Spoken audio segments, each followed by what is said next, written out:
এক প্যাকেট লাচ্ছা সেমাই দিয়ে নিয়ে আসলাম আপনাদের জন্য মজার একটা রেসিপি। হ্যালো এভরিওয়ান, নিয়ে আসলাম নিউ একটা রেসিপি নিয়ে। একটা বোলে একটা ডিম, সাথে স্বাদ মতন লবণ, তার সাথে পরিমাণ মতো চিনি। আপনারা এটা কম বেশি দিতে পারেন যার যেরকম ইচ্ছে। দিয়ে ভালো করে ডিমের সাথে মিশ্রণটাকে ভালো করে মিশিয়ে নিব। চিনি আর ডিম দিয়ে যত ভালো করে মিশিয়ে নিতে পারেন। আমি ভালোভাবে মিশিয়ে নিচ্ছি। ডিমটাকে ফেটিয়ে নেওয়ার পরে দিয়ে ফেলবো। এখানে আমি বনফুলের লাচ্ছা সেমাইটা নিয়েছি। এক প্যাকেট সেমাই দিয়ে ফেলবো একটা ডিমের মধ্যে পুরো সেমাইটা দিয়ে ভালো করে ডিমের সাথে মিক্স করে নিব।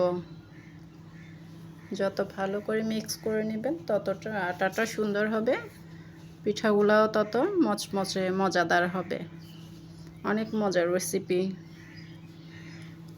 একবার হলেও বাসায় ট্রাই করে দেখবেন যে কত মজার একটা নাস্তা।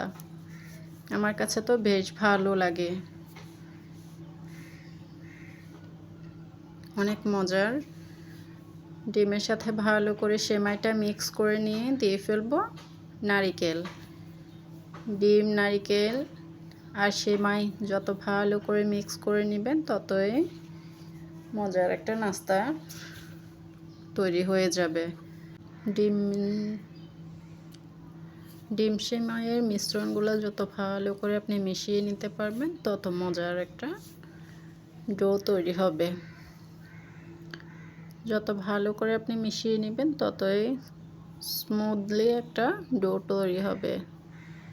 ডোটা যখন আপনার ভালো করে মেশানো হয়ে যাবে, তারপর হাতের সাহায্যে এরকম একটু আটা